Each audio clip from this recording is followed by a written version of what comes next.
Hi, Research Methods 3 students and Dr. Lombard. This is Cathy Robertson. Cathy, I don't know, call me whatever you want. I'm just making a short video to go along with my slides, which I did give to Dr. Lombard, and he is gracious enough to show those two slides relating to our reviews, our peer reviews. I'm kind of new at this, peer reviewing, but I haven't reviewed a lot of papers over the years, but typically from students, right? Not from this level. So let's see, I'll jump right in with the first one. And I did use the form that Dr. Lombard put on for us with originality, literature, methodology, results, implications, quality of language, and others, and then our recommendations. So for the first one, I had originality, I thought was there. I like the timeliness and impactfulness of the selection of participants for this research. And I also, for originality, I appreciated the use of Bandura's model. I like when they use some sort of established model. I feel that that gives it a little bit of oomph, right?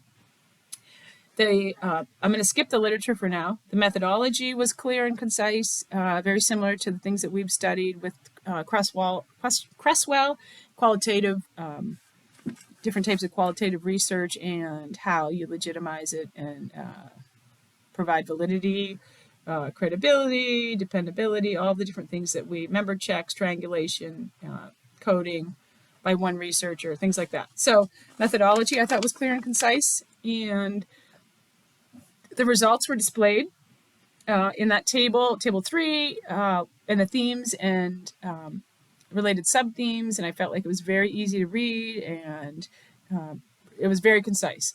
Implications, I liked that they mentioned that leadership, this could not, it doesn't need to necessarily just be about the NGO sector, particularly in the ag industry, but some of the things that were found relating to mentoring and whatnot and self-efficacy would be good for across all boards, across, all industries. I think this was the mentoring one. Yeah, the mentoring one. And those types of things. So across different types of genres, I guess. And so for others, I just actually circled back around to the literature. So for this one, I actually said, except with minor revisions for the first one. I felt like the literature review left me hanging. I don't know. When I read the literature, I thought there were the two headings, leadership development, self-efficacy, plus mentoring. And then the literature, had a span from 89 to 2017. I felt like I didn't have enough about self-efficacy, leadership self-efficacy. I just felt like I didn't have enough there. So I guess with that feeling, I'm not feeling like I had enough, even not knowing specific literature in this field. I felt like I needed a little bit more to solidify it. But other than that, I liked it. I feel like that wouldn't be much of an effort to make this a really great paper. All right, so that was the first one.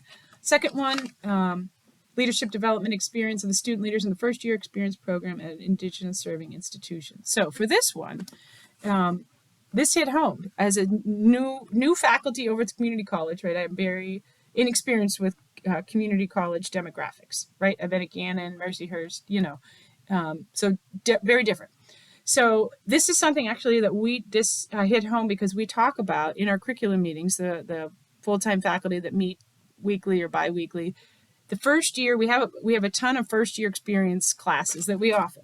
And how, are they should we make them, they're 3 credits, should we make them 1 credit? What type of leadership opportunities are we providing in those courses for students? And what types of students maybe don't necessarily need to take the FYE courses that they're already, and maybe dividing the FYE course into different components. So we talk a lot about the FYE course. And so thinking about the leadership opportunities that come up in the FYE course, I thought that this was a great paper talking about, and using the Sanford model of challenge and support, which I think is a great model. We tend to forget that, right? Even when I talk to I was talking to the curriculum director, finally got some good news, right, at my children's K through 12 school, and talking to them about how we challenge students versus, and how much support we provide. I feel like we are in an era right now that the challenge part is like, well, we're not sure if students can do something, so maybe let's not have them do it, right? But we all know that we're all here doctoral students, right?